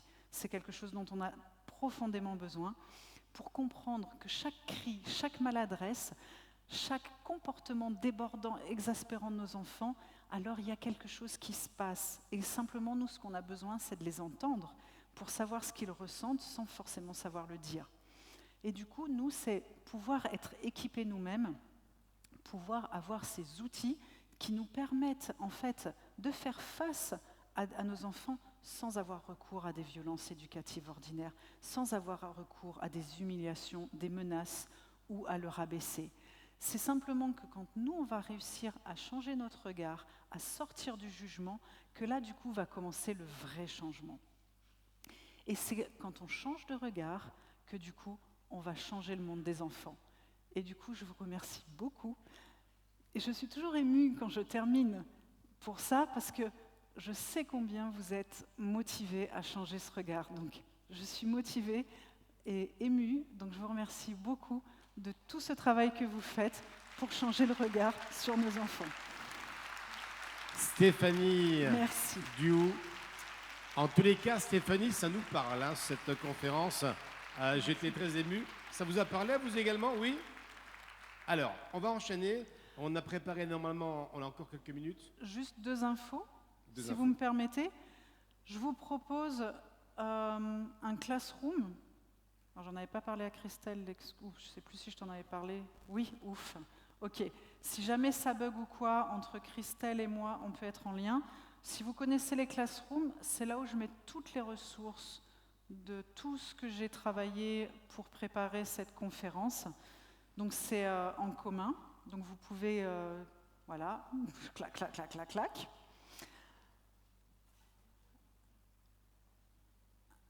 Donc c'était juste je vais vous la remettre et juste vous donner l'information.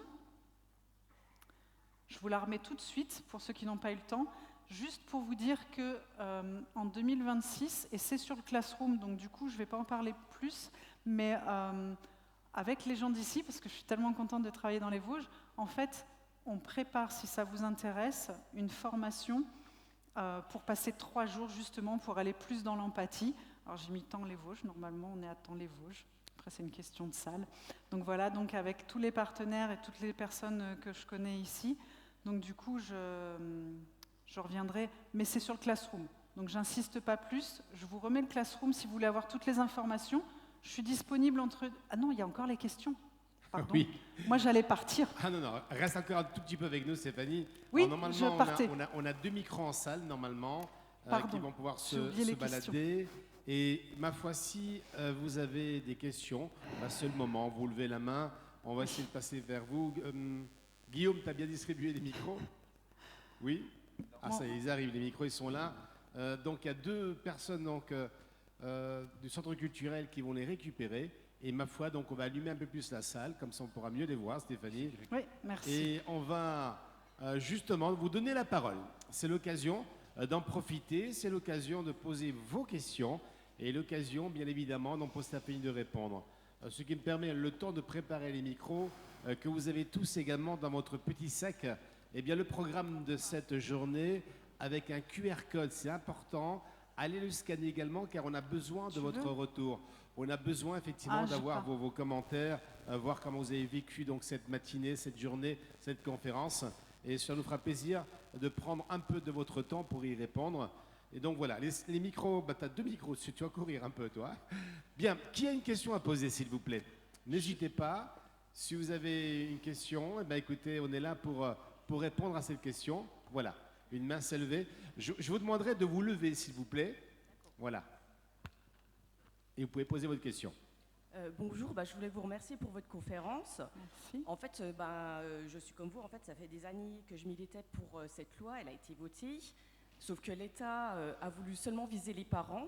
Et au début, avant que vous exprimiez, vous avez mis les parents et les professionnels, vous les avez englobés, sauf que y a certaines personnes en fait qui n'ont pas englobé les professionnels et qui ont beaucoup responsabilisé les parents. Je suis d'accord avec ça, il faut responsabiliser les parents, mais comment est-ce qu'on responsabilise les professionnels quand au sein des écoles, on met encore beaucoup en avant dans les règlements scolaires les punitions et les sanctions qui sont des punitions en fait, mais cachées.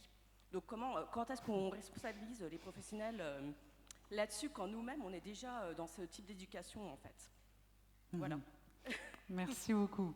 Donc oui, des fois on essaye de faire des trucs et astuces pour faire des punitions déguisées. J'ai comme exemple comme ça la chaise de retour au calme. Alors, why not? Je vais juste mettre une information sur ce type de punition parce que parfois, les professionnels ne le vivent pas comme une punition, le voient comme un outil de parentalité. Et donc l'intention est bonne. Ça, c'est déjà super important. Généralement, ils cherchent vraiment à être bienveillants. Mais du coup, comme ils ont des automatismes, des fois, ils ont besoin de réfléchir avec des clés d'attachement pour voir comment ça peut être mieux amené. Donc, c'est différent d'avoir une chaise et dans un coin. En fait, la chaise retour au calme, c'est le coin du siècle dernier. Ça dépend comment c'est fait. C'est important, les enfants aujourd'hui vivent trop de stimulation sensorielle, trop de bruit. Il y a des enfants qui passent 50 heures par semaine en crèche. Je ne sais pas si vous réalisez, les adultes sont à 35 heures. Donc il y a des enfants qui sont fatigués, saturés. Il y en a d'autres qui sont à l'école, au périscolaire. Donc les enfants, au bout d'un moment, ils ont besoin d'un endroit calme. Et c'est différent, la chaise de retour au calme, que d'avoir un espace comme outil de régulation sensorielle.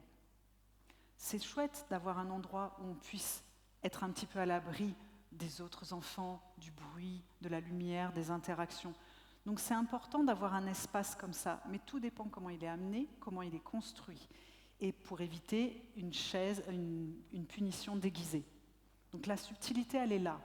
Si l'enfant, je lui dis, écoute, là je sens que pour toi c'est trop, que là vraiment tu as besoin d'un retour au calme, d'une baisse de stimulation sensorielle, et qu'on a créé, alors des fois il y en a, ils ont un espace Snozelen, voilà, je le prononce, voilà. Mais du coup l'enfant il peut avoir un refuge. Plein de crèches ont des cabanes, des écoles, elles ont des cabanes, et c'est l'endroit où on va avoir une baisse de stimulation sensorielle.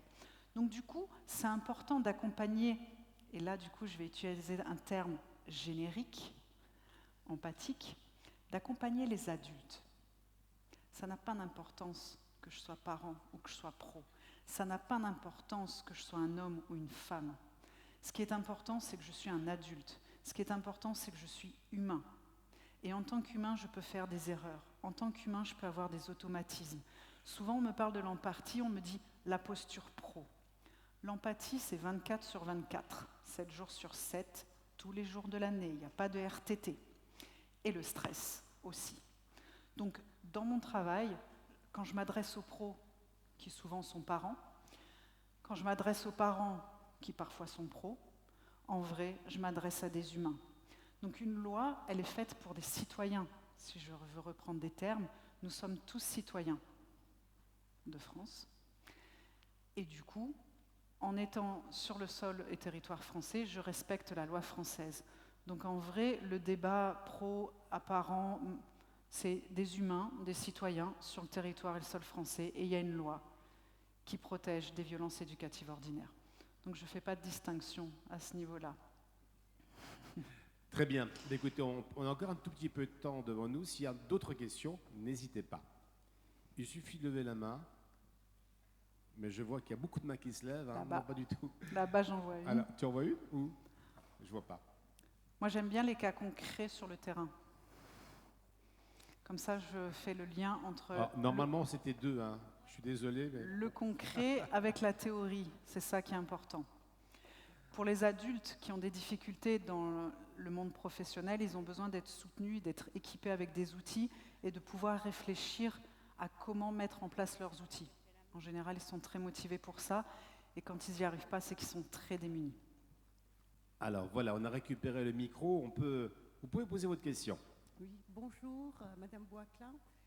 Merci en tout cas pour l'accueil fait par le Centre social et par la délégation de Thaon-les-Vosges. Je me permets de vous interpeller à propos de la parentalité. Comme je suis actrice de terrain, je me dis, la famille qui est déjà en situation de grande fragilité, comment peut-elle intervenir auprès de son enfant ? C'est-à-dire fragilité en précarité, en précarité sociale, éducative, financière. Oui. Comment un parent déjà fragile peut intervenir dans une éducation parentale, éducative positive ? C'est comment elle peut faire preuve de plus d'empathie. Plus d'empathie, oui. Qui est elle-même en détresse émotionnelle. C'est ça. Et c'est là, on n'est pas en compétition de détresse. Et c'est là toute la difficulté, en fait, pour les parents en grande précarité. Les parents isolés sont plus fragiles, sont plus vulnérables. tout simplement parce que l'isolement rend vulnérable. Donc les familles monoparentales sont plus vulnérables, les familles qui sont en situation de précarité, les familles qui vivent du stress par rapport à leur contexte de vie sociale, ces familles-là ont besoin d'empathie et de soutien. Et c'est là où le groupe d'humains, le groupe de pros, le groupe de parents, nous, on peut les soutenir. Bien sûr qu'on ne va pas résoudre tous les problèmes de la Terre, mais quelle que soit la personne, elle a besoin elle-même d'empathie. Donc c'est déjà d'avoir beaucoup plus de tendresse vis-à-vis d'elle-même. Oui, c'est difficile, peut-être que je ne sais pas si ce soir j'aurai à manger dans mon assiette. Oui, il y a quelque chose qui fait que ça va être dur. Et ça ne peut pas me permettre de justifier que je vais mal parler à mon enfant. Bien sûr que je me sens vulnérable, bien sûr que je suis fragile, et en même temps, mon enfant, il a aussi des besoins. Et du coup, c'est moi, en tant qu'adulte et responsable, c'est comment je vais pouvoir avoir des ressources au niveau humain, au niveau empathique, comment je vais pouvoir avoir des ressources pour être soutenue, pour justement éviter de continuer dans cette dynamique-là et comment continuer à être victime de ce système de stress dans la relation avec mon enfant. La qualité du lien ne dépend pas, c'est pas parce que je suis pauvre que je ne peux pas avoir une qualité émotionnelle. L'intelligence émotionnelle n'a rien à voir avec les diplômes, n'a rien à voir avec le matériel, n'a rien à voir avec la richesse. Elle va avoir avec la tendresse que je vais m'accorder à moi-même, la tendresse que je vais accorder à l'autre. Et oui, c'est difficile, je suis dans une situation difficile et je vais apprendre à la gérer, je vais apprendre à en prendre soin pour pouvoir être dans une relation de qualité avec mon enfant. Je ne sais pas si ça vous éclaire par rapport à ça, ou si ça vous donne l'impression que c'est une injonction difficile. C'est un petit peu difficile étant donné que oui.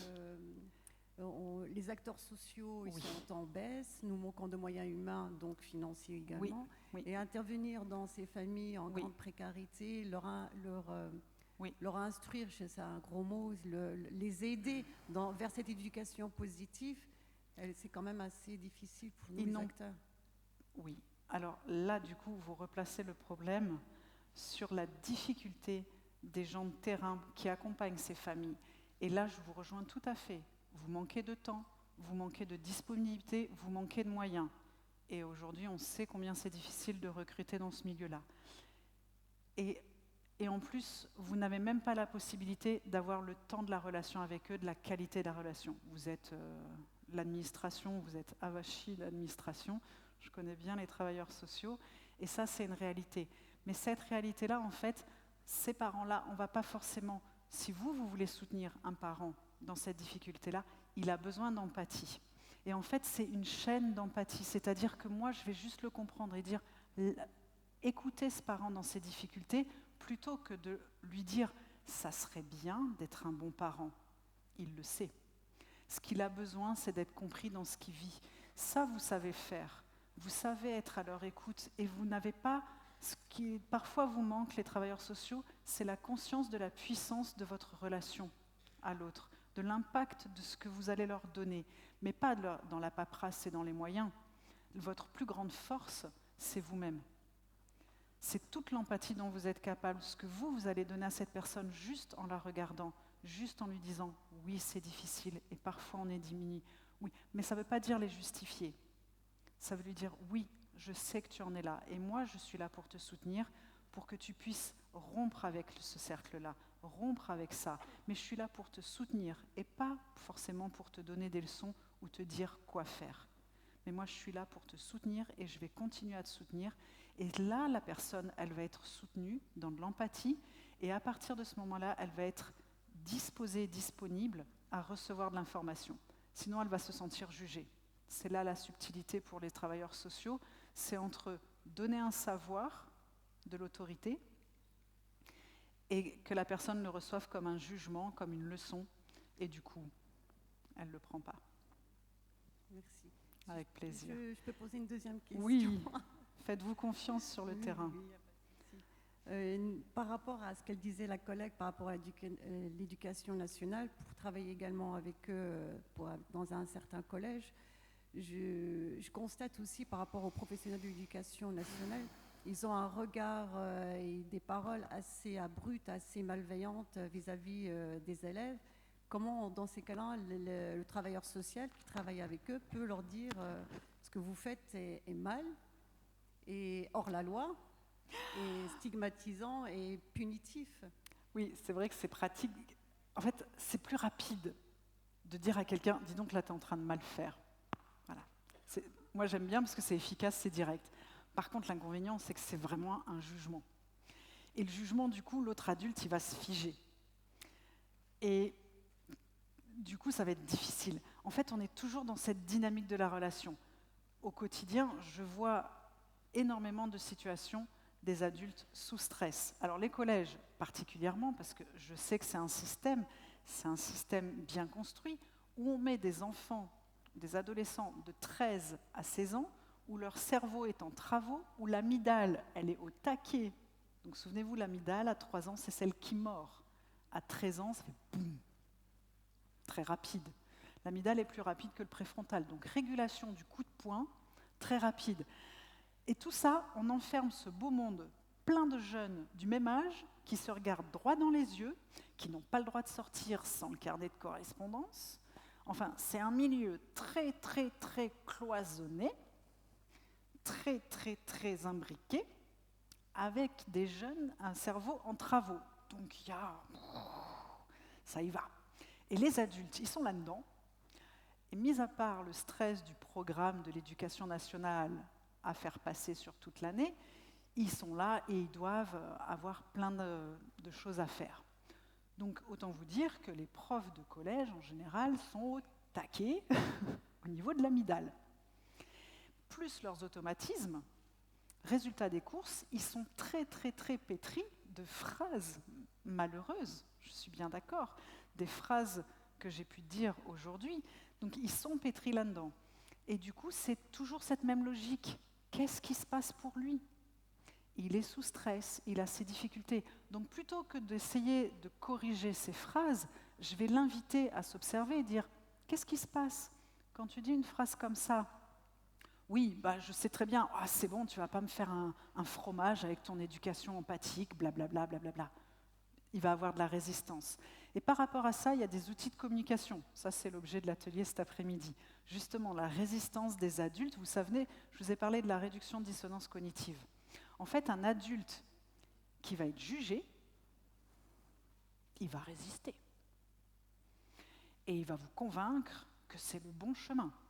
Donc ça ne va pas être la bonne porte d'aller direct, frontal, lui dire « Écoute, là, c'est une phrase qui fait partie de la liste des violences éducatives ordinaires. » Il le sait, il a lu plein d'articles. Mais au moment où il la vit, il est dans son stress, il est dedans. Donc il est démuni. Donc moi, la question que je vais me poser, c'est qu'est-ce qui se passe pour lui ? Qu'est-ce qui le rend démuni ? Le stress du programme ? Ce gamin qui ne comprend pas ? Parce qu'il en a 15 ? Un parent qui lui a dit un truc pas sympa ? Oui, il a des problèmes familiaux, peut-être qu'à la maison c'est un peu difficile en ce moment. Qu'est-ce qui se passe pour lui ? Je vais faire de l'empathie avec lui et lui dire, l'accompagner, et après, ok, comment on peut faire autrement ? Une fois qu'il sera en capacité de m'écouter avec son préfrontal. Si je m'adresse à une personne depuis son amygdale, elle va être dans la résistance, dans le figement, elle ne va pas être dans la coopération. Donc je vais aller rechercher le préfrontal de cette personne. Et là, c'est des outils de communication.